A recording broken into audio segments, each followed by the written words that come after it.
Chapter 1: A Summons from the East.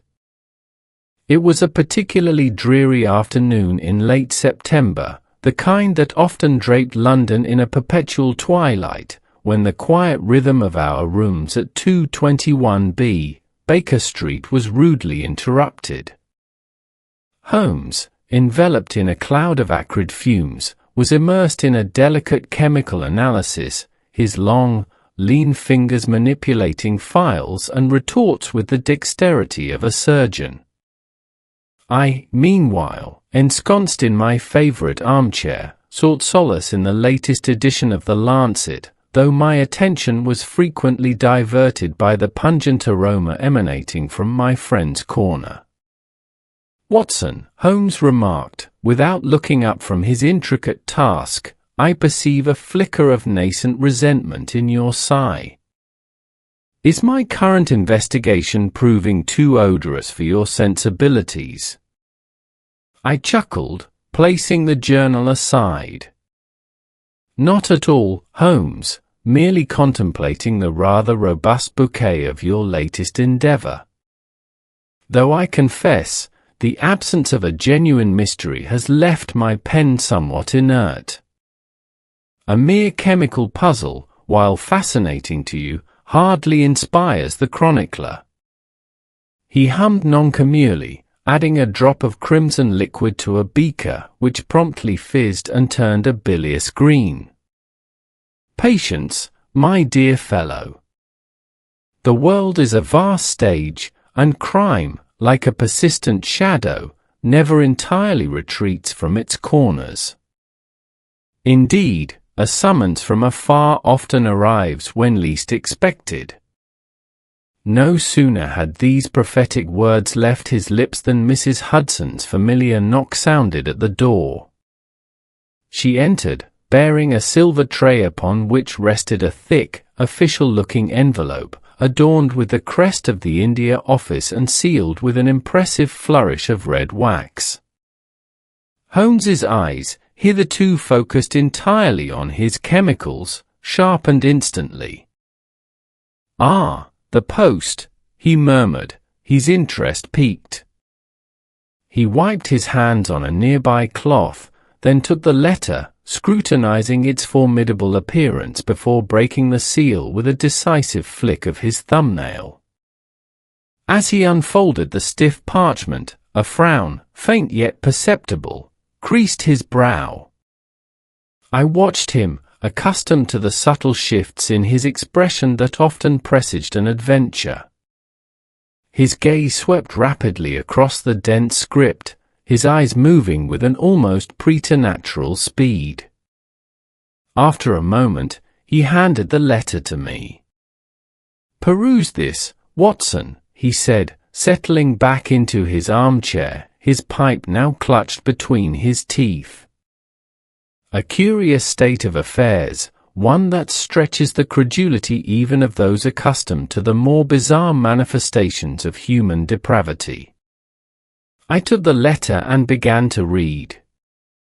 It was from a Sir Malcolm Thorne, a high-ranking official within the India Office, and it spoke of grave concerns. The British Imperial Railway, a vital artery of colonial ambition, was facing an unprecedented crisis in the remote stretches of Bengal. Construction crews, engaged in laying tracks through dense jungle and unforgiving terrain, were vanishing. Not in ones or twos, but in a disturbing, systematic fashion. Initially, I read aloud. The consensus pointed towards the depredations of man-eating tigers, a regrettable but not uncommon peril in these parts.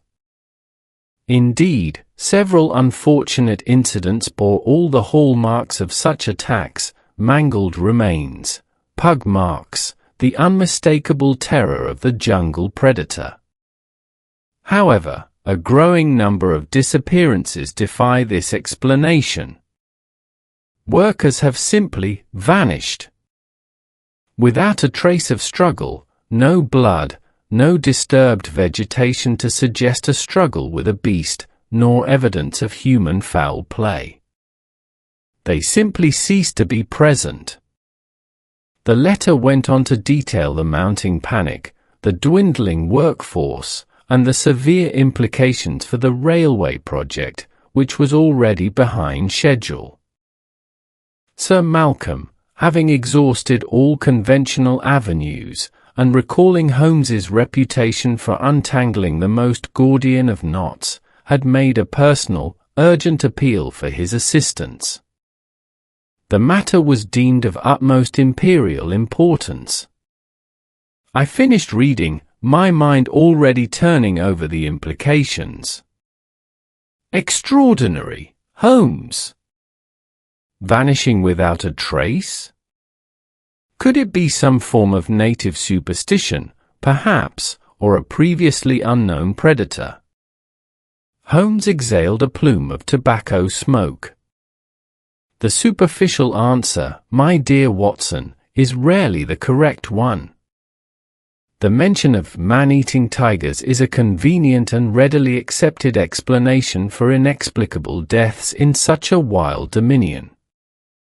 And yet, the very inconsistencies Sir Malcolm highlights are what pique my interest.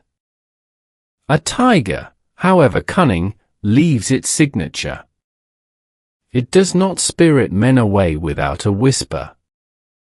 He rose and walked to his map of India, tapping a precise location in Bengal. The region described is rich in indigenous communities, some of whom are known for their fierce independence and territoriality. The railway, you understand, is not merely a line of transport, it is an assertion of power, a reshaping of the very landscape that these tribes hold sacred. You suspect foul play, then? I asked, feeling the familiar stir of anticipation. Some organized resistance? The signs, Watson, point not merely to foul play, but to intelligent foul play. One that understands the prevailing narrative and exploits it to its advantage. A tiger attack provides an immediate, visceral explanation that discourages deeper inquiry. If the later disappearances are truly devoid of struggle, as Sir Malcolm suggests, then we have a perpetrator with a singular ability to achieve silent, swift abduction. And if these disappearances occur concurrently with genuine tiger attacks, well, the camouflage would be nothing short of brilliant. He turned, his eyes alight with that peculiar glint I knew so well. Bengal, my dear Watson, offers a grand tapestry of new observations, new customs, and a fresh array of challenges for the deductive mind. To unravel a mystery beneath the scorching sun of the subcontinent, far from the familiar mists of London, it presents a most stimulating prospect. I considered the long voyage, the sweltering heat, the potential dangers of the jungle. My comfortable routine flashed before my eyes, but it was quickly overshadowed by the infectious zeal emanating from my friend. The quiet life, I knew, was not for Sherlock Holmes, nor, it seemed, for his loyal chronicler. "When do we leave, Holmes?" I asked, my own spirit beginning to catch fire. He smiled, a rare, almost boyish expression of enthusiasm. "With the next available steamer, Watson. Our cases in London, I believe, can await our return. The Bengal tracks beckon, and an anomaly of such exquisite design cannot be left unexamined." Chapter 2: The Voyage and the Vexation. The familiar grey skies of England soon gave way to the boundless expanse of the Atlantic, and then, after navigating the bustling Suez Canal, the seemingly endless blue of the Indian Ocean. Our vessel, the P&O liner SS Caledonia, was a floating testament to British engineering and ambition, a microcosm of the empire itself, carrying a diverse cargo of administrators, merchants, military officers, and their families, all bound for the jewel in the crown. For my part, the initial novelty of sea travel quickly waned. The relentless motion, the confinement, and the monotonous diet of ship's fare were not without their challenges for a man of my temperament. My days were largely spent upon the deck, observing the rhythmic churn of the screw and reflecting, as I often did in moments of enforced idleness, upon the curious trajectory of my life.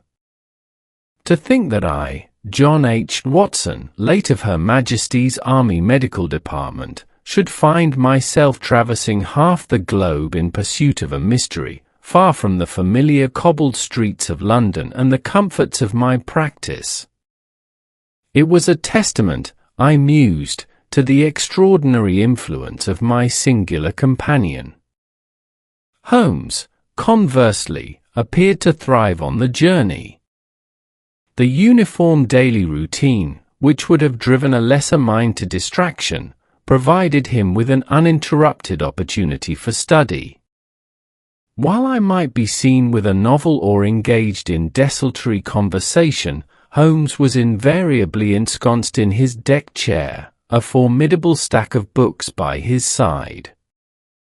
Maps of the Indian subcontinent, their contours a dizzying array of mountain ranges and river systems, were spread across his lap, often weighed down at the corners by heavy tomes on ethnography, botany, and the natural history of Bengal. He devoured reports on railway construction, pored over census data, and even delved into ancient Hindu texts, seeking, as he explained, to understand the very warp and woof of the land we are to interrogate. The superficial investigator, Watson, he had remarked one evening as we watched the sunset paint the distant horizon in fiery hues, might be content to arrive with an empty slate. But I find it infinitely more profitable to equip oneself with the broadest possible context. The soil upon which a crime is committed, the culture from which it springs, and the very flora and fauna that bear silent witness, all these offer threads to the diligent weaver of truth. He spent hours studying the habits of the Bengal tiger, its hunting patterns, its territoriality, its capacity for stealth. Yet, the distinct lack of typical struggle in the majority of the disappearances continued to gnaw at him. A tiger, Watson, for all its majesty and ferocity, is fundamentally a creature of instinct.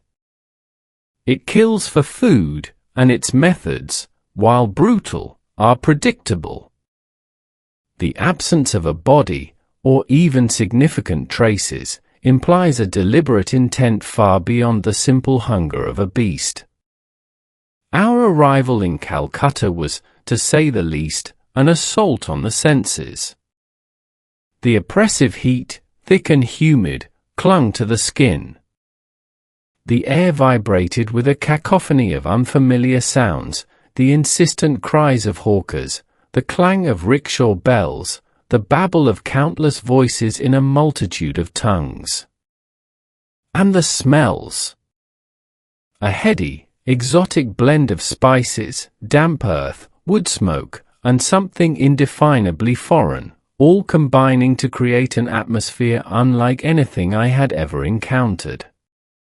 The city, sprawling and teeming with life, was a bewildering spectacle of grand colonial architecture juxtaposed against ancient, bustling bazaars and narrow, winding alleys. We were met at the bustling docks by a young, rather perspiring gentleman named Mr. Harold Finch, an assistant to Sir Malcolm Thorne, whose primary characteristic seemed to be an almost palpable nervousness. He was thin, bespectacled, and clutched a damp handkerchief, periodically dabbing at his forehead. "Mr. Holmes, Dr. Watson," he stammered, his voice thin amidst the general clamour, "a distinct honour, sirs." Sir Malcolm sends his sincerest apologies. He was unfortunately detained. He bade me impress upon you the gravity of the situation. Truly, sirs, it is ghastly. As our carriage navigated the crowded streets, Mr. Finch reiterated the official line with an almost desperate earnestness.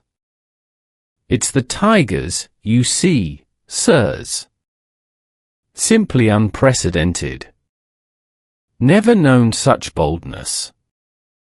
The jungle, she's always been a formidable adversary, but now she claims our best men. It's a tragedy, a terrible, terrible tragedy. He wrung his hands, avoiding Holmes's direct gaze. Holmes merely nodded, his eyes scanning the teeming street outside, taking in every detail with an almost unnerving intensity. Indeed, Mr. Finch, he finally replied, his voice calm, the predations of a man-eater are, by their very nature, ghastly. Yet even a beast of such cunning leaves a consistent pattern. Tell me, has the frequency of these tiger attacks been entirely consistent with the presence of the animals, or have there been instances where the usual signs, tracks, blood, drag marks, were conspicuously absent? Mr. Finch flinched, his pallor deepening beneath his tan.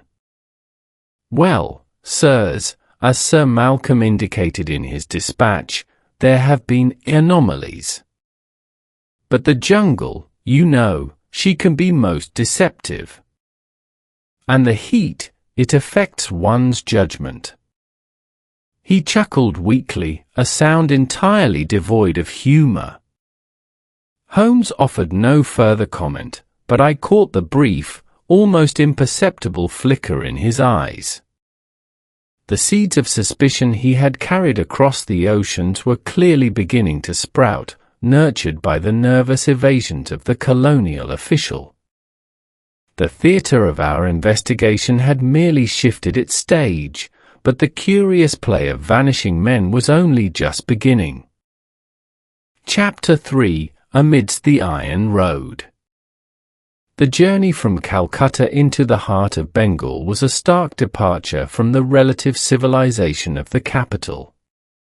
The train, a marvel of British engineering itself, carried us through vast, shimmering paddy fields, then plunged into dense, oppressive jungle, the verdant canopy almost swallowing the track's whole.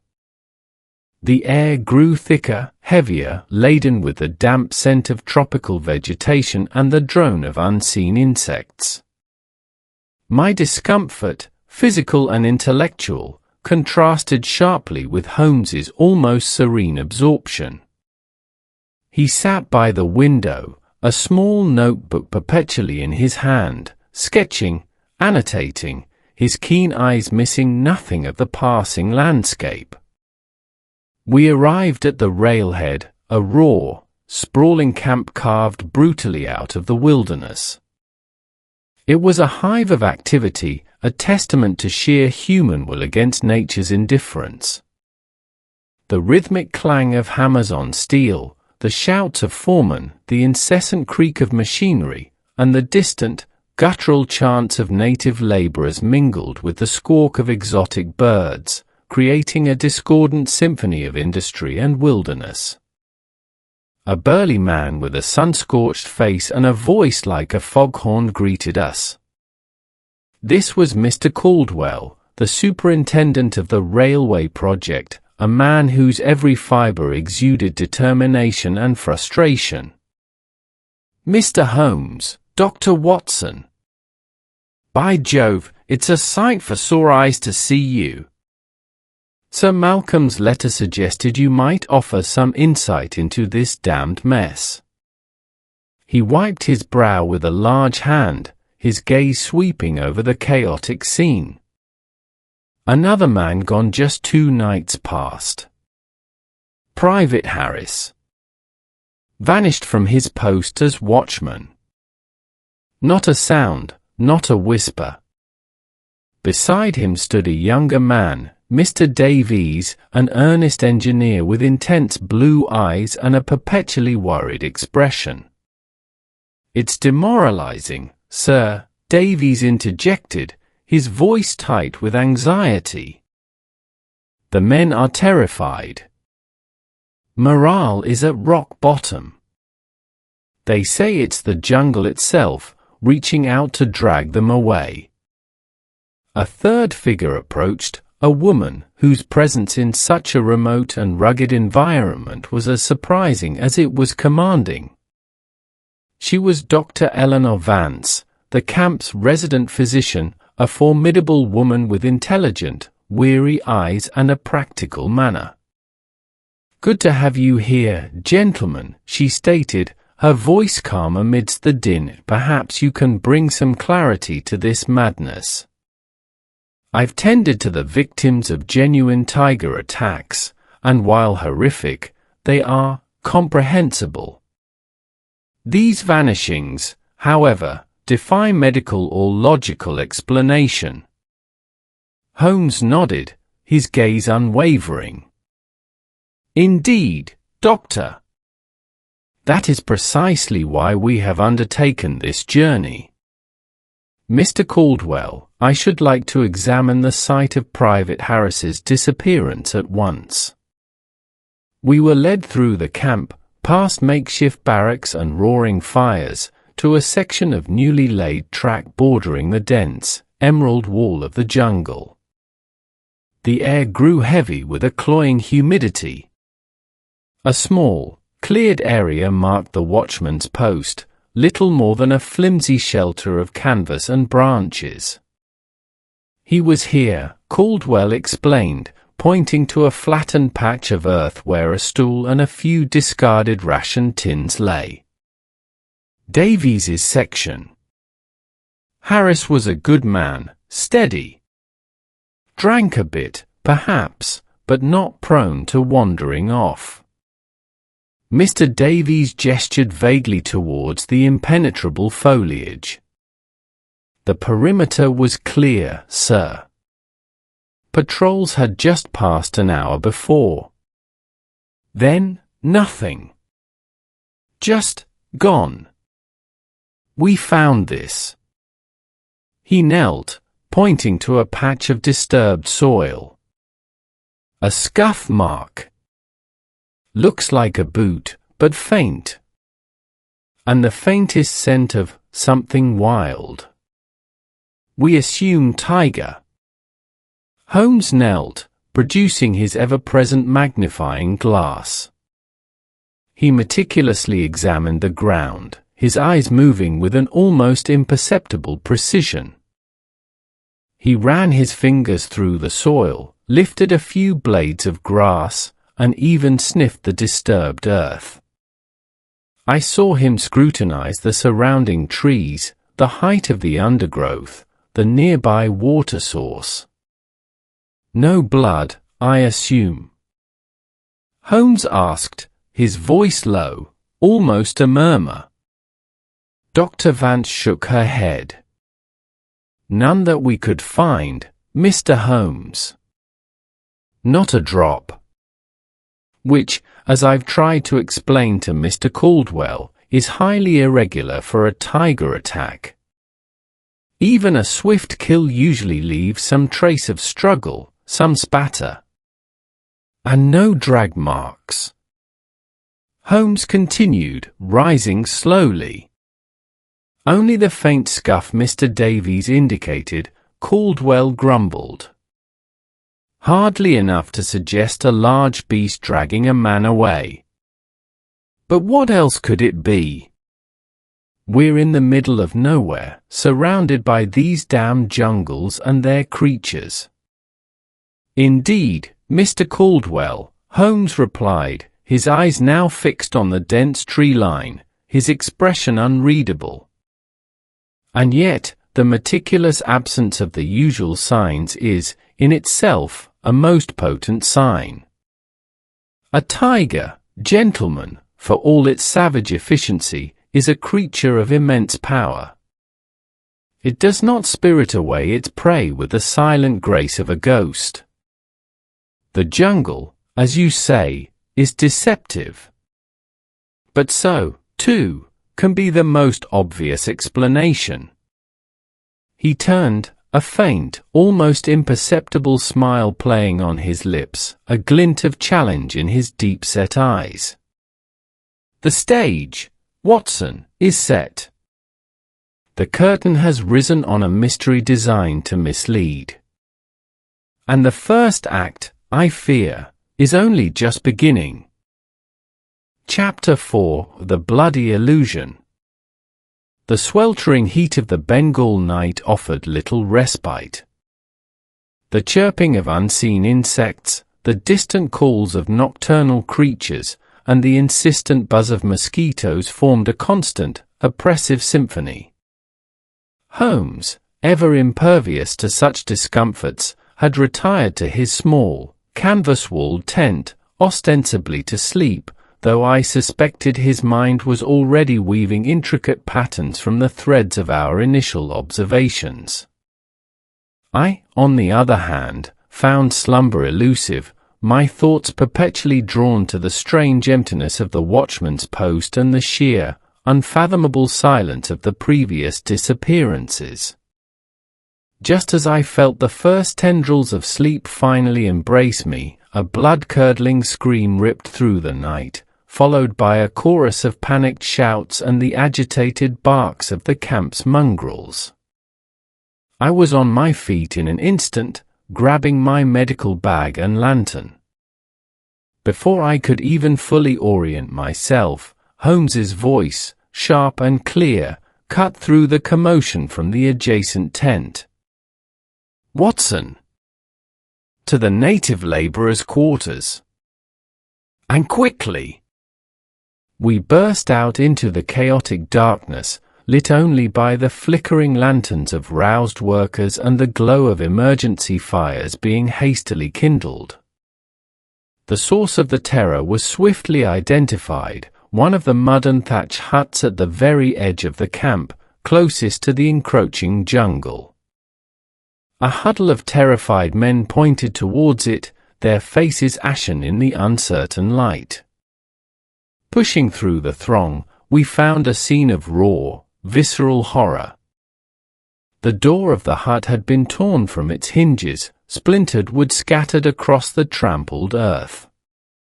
Inside, bathed in the lurid glow of our lanterns, lay the mutilated body of a young Indian laborer, his clothes shredded, his throat savagely ripped open, and deep claw marks scoring his chest. The air was thick with a coppery stench of fresh blood, mingled with the earthy, musky odor of the jungle's most feared predator. "By God!" I exclaimed, kneeling instinctively beside the victim. The wounds were unequivocally those of a large feline. I examined the deep lacerations, the distinct tearing of flesh, the powerful trauma. A tiger, beyond a shadow of a doubt. Just outside the hut, in the soft earth, were unmistakable paw prints, massive, clearly defined pug marks pressed deep into the soil. The heavy, dragging furrows indicated where the beast had hauled its victim for a short distance before dropping him inside the confined space. There was a desperate, if brief, struggle evidenced by the overturned cooking pot and scattered belongings. Mr. Caldwell arrived, his face grim. "There! You see, gentlemen? I told you! The beasts are emboldened. They stalk our men even in their sleep. This will set us back weeks. The men will be too terrified to work." Mr. Davies, looking pale and shaken, nodded in agreement. "It's a clear message, sir. The jungle will not yield without a fight." Dr. Vance, who had also arrived, confirmed my assessment after a quick examination, her face etched with sorrow. A swift, brutal attack. The poor man wouldn't have stood a chance. The incident sent a fresh wave of terror through the camp, solidifying the conviction amongst the British personnel that the tiger menace was indeed the root of all their woes. The previous, inexplicable vanishings were now readily subsumed into this more immediate, tangible threat. How could one question the nature of the danger when confronted with such undeniable evidence of its ferocity? Holmes, however, stood apart from the general consternation, his posture erect, his eyes darting from the victim to the poor prince, from the torn door to the surrounding vegetation, then back to the blood-soaked ground. He said little, his silence more eloquent than any outburst. As the body was prepared for burial and the initial panic began to subside into a grim resignation, Holmes drew me aside. "You are correct, Watson," he said, his voice low and devoid of emotion. "This was, indeed, the work of a tiger. A fully grown male, by the size of the prince and the nature of the wounds. And a most unfortunate fatality." "Then the mystery is solved, Holmes," I replied, feeling a touch of anticlimax. The previous disappearances, however unusual, must simply be attributed to particularly cunning beasts. He turned to me, his eyes sharp even in the dim light of dawn. "On the contrary, my dear Watson, the mystery, far from being solved, has merely taken on an added layer of complexity. Observe the difference. Here, we have blood, copious amounts of it. We have a violently disturbed scene. We have distinct drag marks, albeit short ones, and the overwhelming evidence of a powerful struggle. The victim was found where he fell, albeit inside the hut. And the fear and chaos were immediate and palpable." He paused, sweeping his hand towards the general vicinity of Private Harris's abandoned post. "Now, recall the other sights." A scuff mark, barely discernible. No blood. No sign of violent struggle. No outcry in the night. The man simply gone, as if plucked from the earth by an invisible hand. Do you not see the fundamental dissimilarity? I did. The contrast, once pointed out so starkly, was glaring. This recent tragedy, for all its horror, was an open book compared to the blank pages of the previous cases. This genuine tiger attack, Holmes continued, his voice a whisper, serves two purposes. First, it terrorizes the workforce, ensuring compliance with the tiger narrative. Second, and more importantly, it provides a most exquisite piece of camouflage. Who, after witnessing such savagery, would dare to question that all the disappearances are but manifestations of the same terrible phenomenon? It is, Watson, a bloody illusion, designed to strengthen a deceit. Our true antagonists are not mere beasts, but minds of a most cunning and deliberate bent. A chilling thought permeated the humid morning air. The initial confusion of animals and men was finally separating, revealing a more sinister, human design at its core. The game, I realized, had truly begun. Chapter 5: The Silent Voices.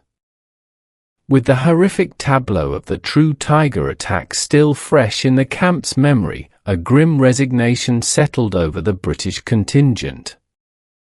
The tragedy served, as Holmes had predicted, to reinforce their conviction in the singular threat of the jungle's beasts.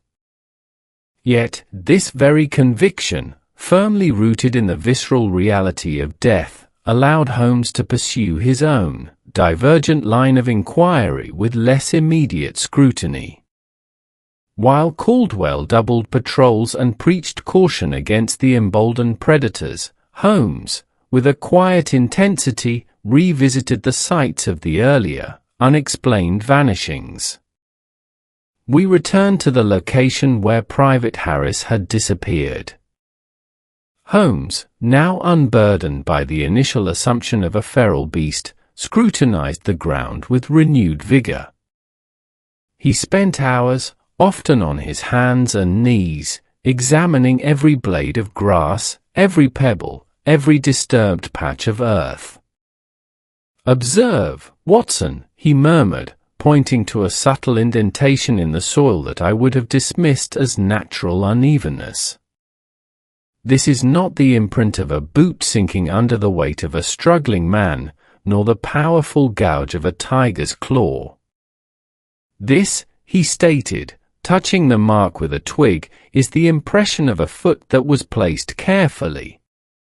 The weight distributed, the movement deliberate." He followed a faint line of disturbed dewdrops leading away from the watchman's post, not towards the main camp, nor along the obvious path, but veering sharply into a less trodden section of the jungle edge. The tiger, by nature, is direct. It attacks, kills, and often drags its prey. It does not lead it away along a subtly concealed track. Our subsequent investigations took us to other sites where workers had disappeared in the preceding weeks.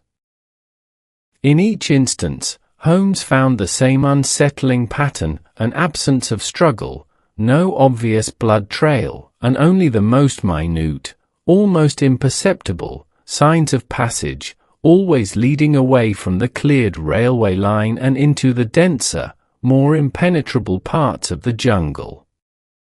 It was the negative evidence, the things that were not there, which spoke volumes to his analytical mind. The perpetrator, Holmes deduced as we trekked back to camp one sweltering afternoon, is acutely aware of the environment. They know how to move through this jungle without leaving a trace apparent to the untrained eye. More importantly, they understand the psychological impact of their actions. His gaze then turned from the physical landscape to the human element. The native laborers, a mix of local tribesmen and workers brought in from other regions, were a constant presence in the camp. They toiled under the sun, their faces often impassive, their movements economical. Holmes began to observe them with particular interest, not with suspicion, but with a desire to understand their perspective. He spent hours listening to conversations, often translated by a young, eager clerk named Anjali, who, despite her British schooling, retained a deep respect for local customs. Holmes would often engage with the men in casual conversation, asking seemingly innocuous questions about the jungle, its spirits, its hidden pathways, and the impact of the Iron Road on their ancestral lands. Through these interactions, a subtle undercurrent of discontent began to emerge. There was talk, whispered in hushed tones around evening fires, of the jungle's guardians, of ancient spirits angered by the iron serpent, and of the land itself rejecting the foreign intrusion. While the British dismissed these as superstitious ramblings, Holmes saw them as veiled expressions of a deeper truth. When a people feel powerless against a dominant force, they often articulate their resistance in terms that resonate with their cultural beliefs. Spirits angered can easily translate as people inconvenienced or people threatened. One evening, Holmes returned from an extended foray into a nearby village, his eyes alight with a quiet triumph. He had exchanged tobacco for information, a small gesture that had unlocked a trove of observations. He had learned of ancient hunting trails, known only to the tribal elders, that ran parallel to the proposed railway line but remained hidden from British surveyors. He had heard of traditional gatherings, held in secluded clearings deep within the jungle, far from prying colonial eyes. "They are not simply disappearing, Watson," he declared, spreading a crude map he had drawn, augmenting it with notations. "They are being taken. And the taking is not random. It follows a pattern, a series of pre-planned routes. These paths are not used by animals, my dear fellow, but by men. Men who do not wish to be found, and who know this jungle better than any British soldier or surveyor." He pointed to a series of faint symbols he had sketched along the hidden pathways on his map. "These are not marks of a tiger, nor of an English surveyor. These are the signs of a people. And these people, I believe, are the true guardians of this jungle, and the architects of this most ingenious series of abductions." The mystery, once shrouded in the terrifying simplicity of a beast, was now taking on the complex, compelling shape of human ingenuity and resistance. We were no longer hunting a tiger, we were tracking a shadow. Chapter 6: A Web of Whispers and Intent. Holmes's deductions regarding the human agency behind the disappearances had given our investigation a new, urgent direction. No longer were we merely observers of calamity, we were now seeking a deliberate and cunning foe. The focus shifted from the external, terrifying force of the jungle to the internal, simmering resentments of its inhabitants. His theory of specific tribal markings, recalled from his prodigious memory of anthropological studies, soon bore fruit. During another clandestine foray into the dense undergrowth adjacent to a recent disappearance site, Holmes pointed to a series of etched symbols on the bark of an ancient banyan tree. They were subtle, almost camouflaged against the textured bark, but to his discerning eye, they were as clear as a printed page. "There, Watson," he whispered, his voice barely audible above the hum of insects.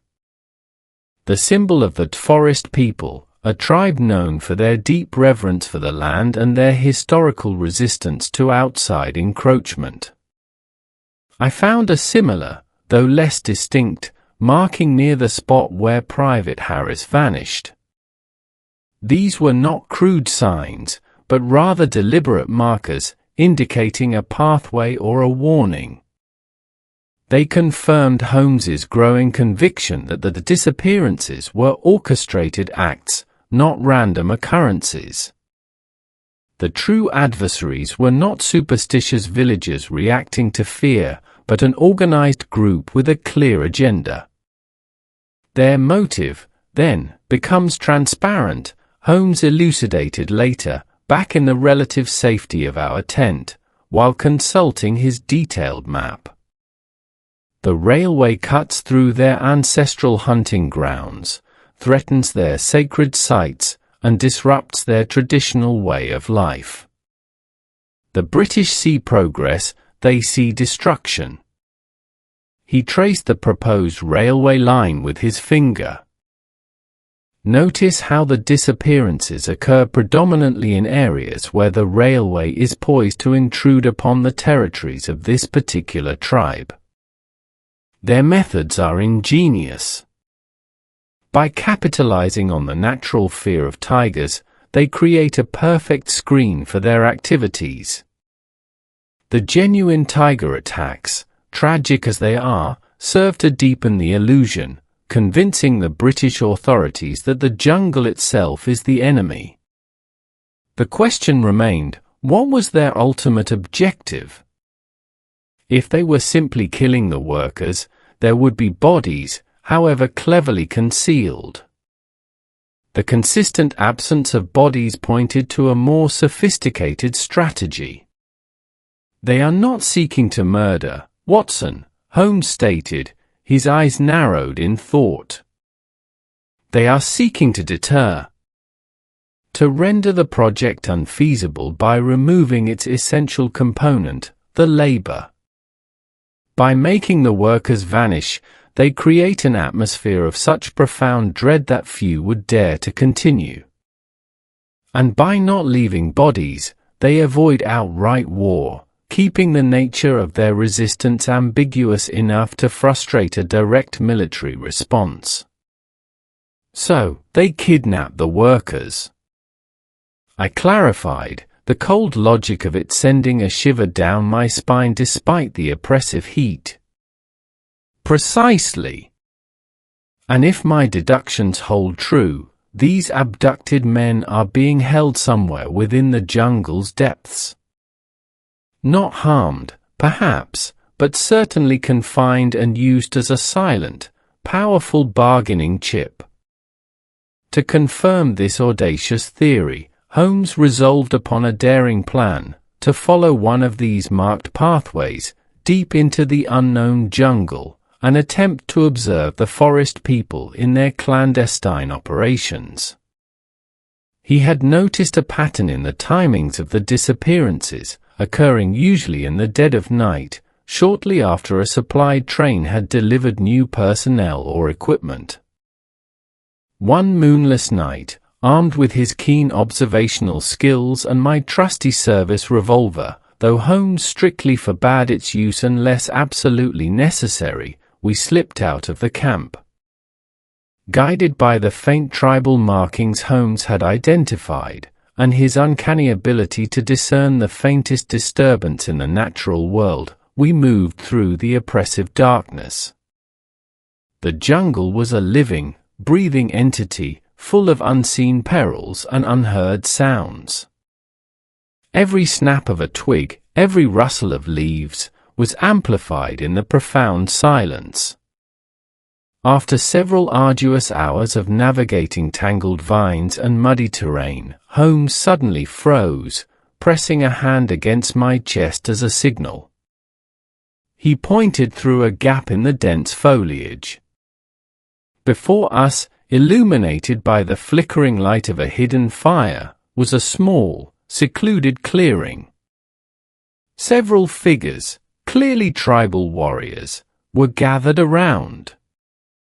But it was not their presence that confirmed Holmes's theory with such chilling finality. It was the sight of several other figures, clad in the familiar, though now tattered, uniforms of British railway workers, sitting despondently under guard. They were alive, albeit weary and dishevelled. Private Harris was amongst them.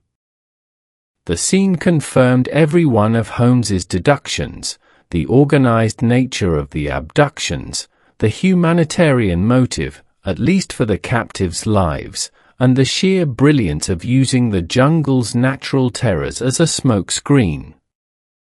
The silent voices were not those of spirits, but of a proud people, driven to desperate measures to defend their home. The web of whispers had solidified into a tangible reality, and we had found its hidden core. A singular piece of criminal ingenuity, Watson, Holmes whispered, his eyes glinting in the faint light of the distant fire. To manipulate the very fear that governs this land, to turn it into an accomplice, truly remarkable. Chapter 7: The Unveiling in the Verdant Depths. The revelation in the hidden clearing had provided Holmes with the irrefutable evidence he needed. Returning to camp under the shroud of pre-dawn darkness, our mission was no longer one of mere investigation, but of delicate diplomacy, fraught with imperialistic pride and ingrained suspicion. The following morning, Holmes summoned Mr. Caldwell, Mr. Davies, and Dr. Vance to a makeshift conference in Caldwell's tent. The superintendent, still agitated by the previous night's genuine tragedy, began by reiterating the urgent need for more armed guards against the man-eaters. Holmes held up a hand, silencing him with a quiet authority that brooked no argument. "Mr. Caldwell, I assure you, the issue of tigers, while lamentable, is secondary to the true predicament we face. The disappearances of your workers are not the work of beasts, but of men." A stunned silence fell. Caldwell spluttered, "Nonsense, Mr. Holmes. Are you suggesting some native uprising?" "We'd have heard." "Not an uprising in the conventional sense, Mr. Caldwell," Holmes corrected calmly, "but a highly organized and profoundly strategic act of resistance." He then proceeded, with his characteristic methodical precision, to lay out his findings. He described the meticulous absence of struggle at the sites of abduction, the subtle markings on the trees, the patterns of movement he had observed, and finally, the clandestine camp we had witnessed. He explained how the genuine tiger attacks had served as a brilliant, albeit tragic, diversion, brilliantly manipulated to reinforce a preconceived notion. "The perpetrators, gentlemen," Holmes concluded, his gaze sweeping over their incredulous faces, "are a local tribe, deeply attached to their ancestral lands. They view this railway, with all its imperial implications, as an existential threat. They are not killing your men, but holding them captive, hoping to halt this project through attrition and fear." Mr. Davies gasped. But Private Harris was among them." "Indeed, Mr. Davies," Holmes confirmed. "He, and at least a dozen others, are being held in good health, though undoubtedly distressed, deep within the jungle." Caldwell slammed his fist on the table. "Abduction! By Jove! This is an act of war. I'll send out a detachment. We'll root them out and make an example. And escalate an already delicate situation into a bloody massacre, Mr. Caldwell."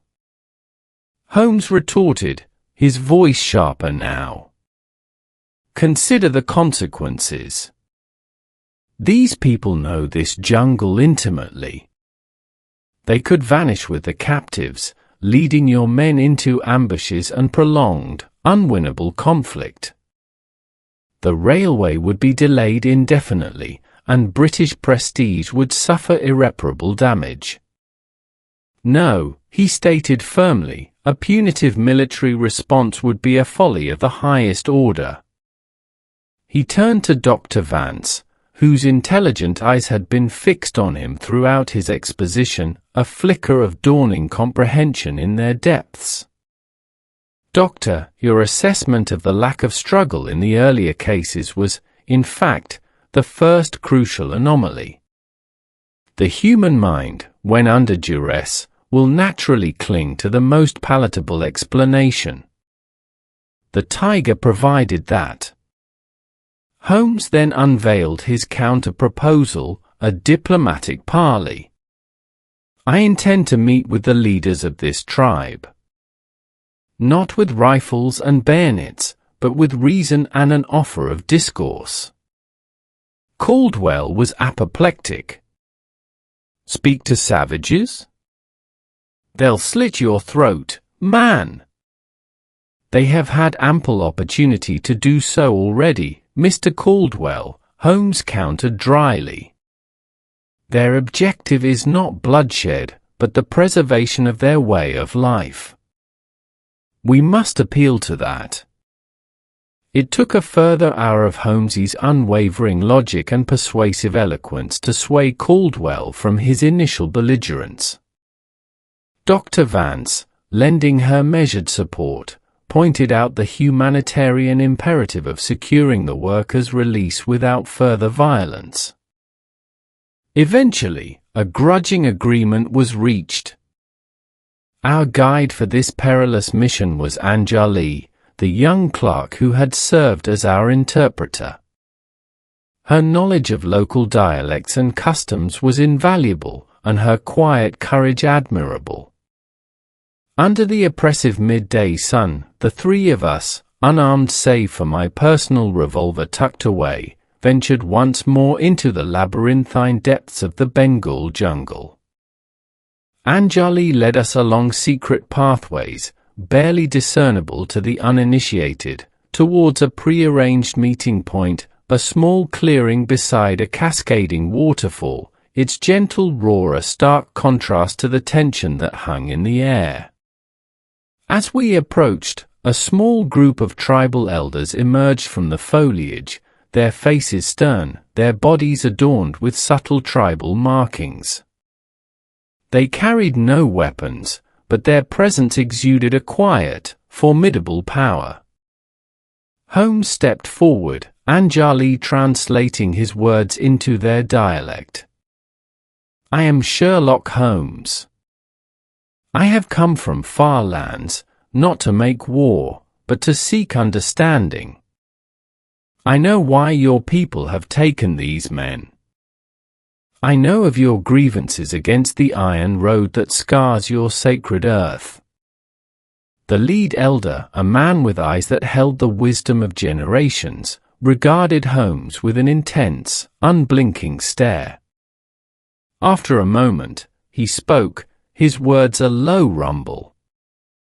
Anjali translated, "You speak of understanding, yet your people take our land, silence our rivers, and cut down our ancient trees." Holmes nodded, acknowledging their pain. "I do not deny the impact of our presence.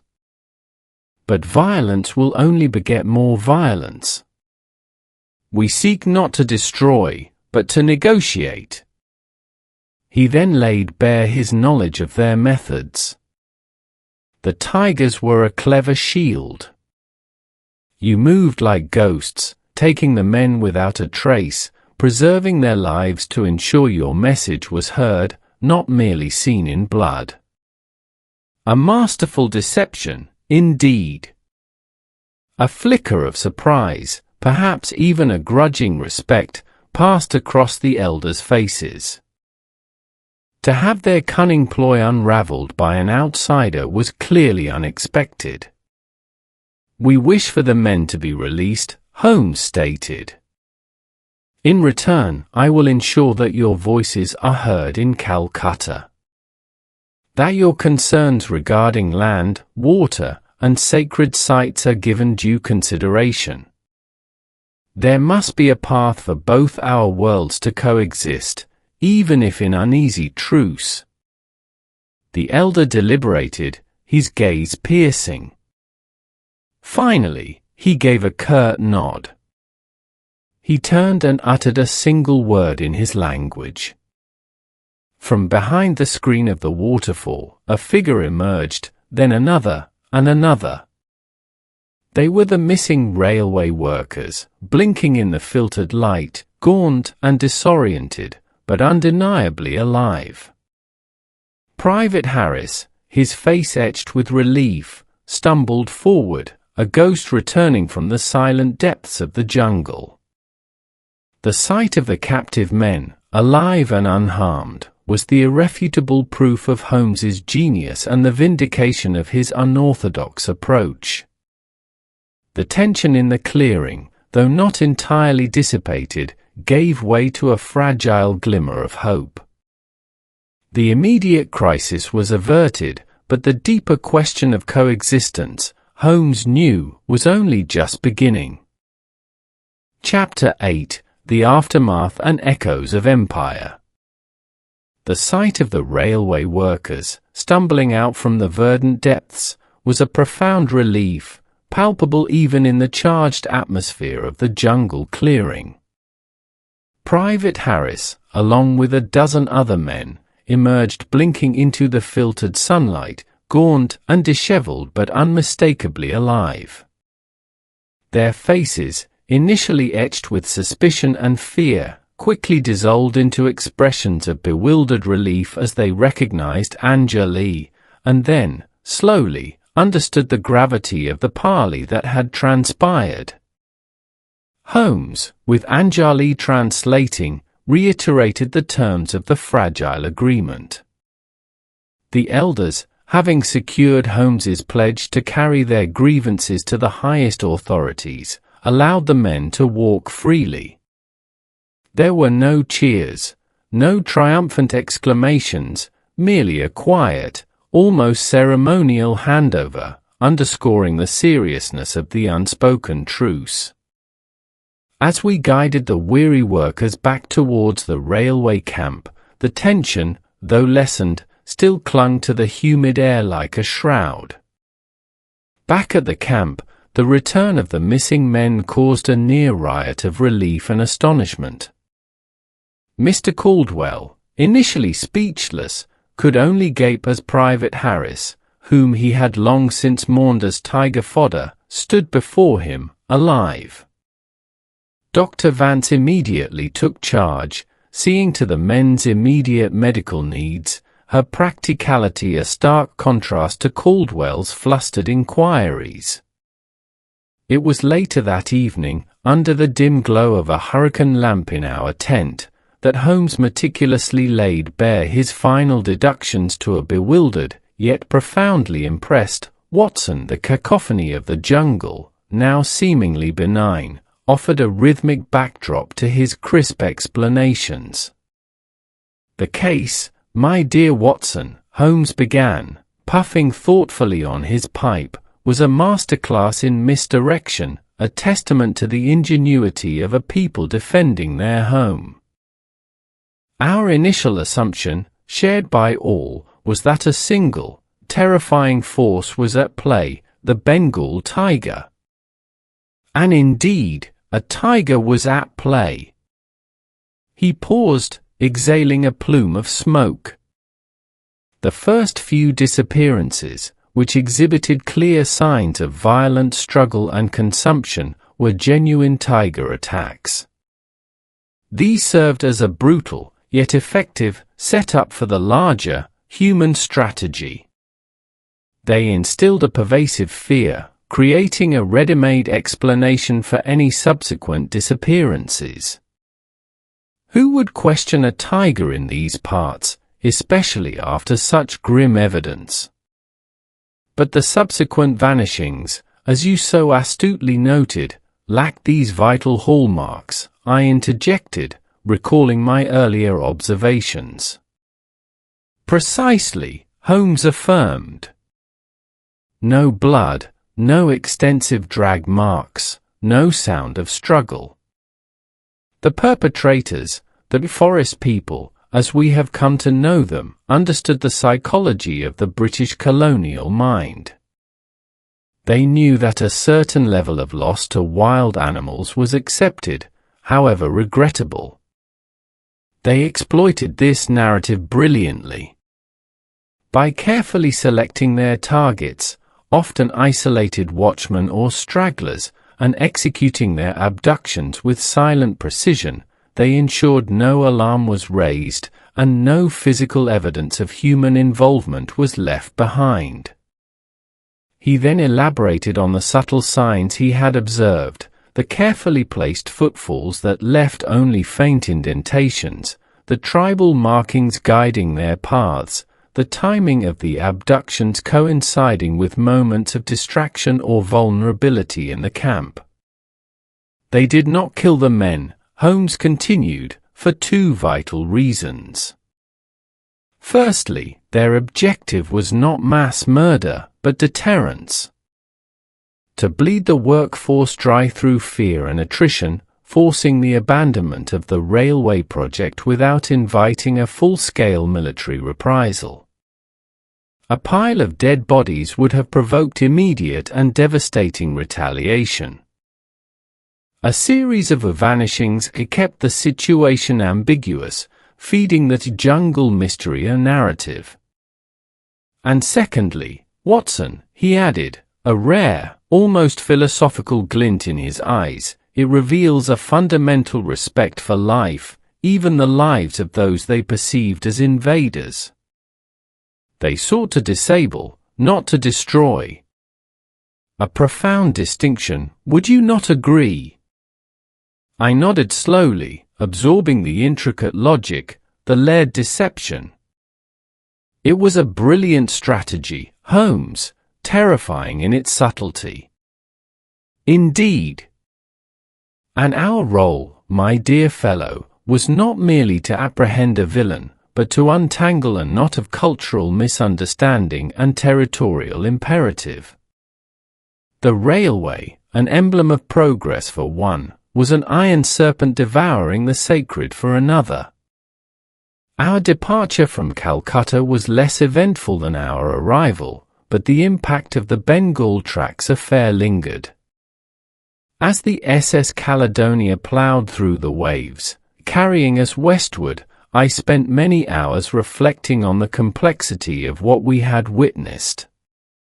The sheer might of the British Empire, often so confidently asserted, had been subtly, yet effectively, countered by the cunning and resolve of a few, defending their ancestral lands. The line between civilization and savagery had blurred, revealing shades of grey I had never before contemplated. Back in the familiar confines of Baker Street, the London fog seemed a comforting blanket after the oppressive heat of the jungle. Holmes immediately immersed himself in his scientific pursuits, his mind already grasping for new intellectual challenges.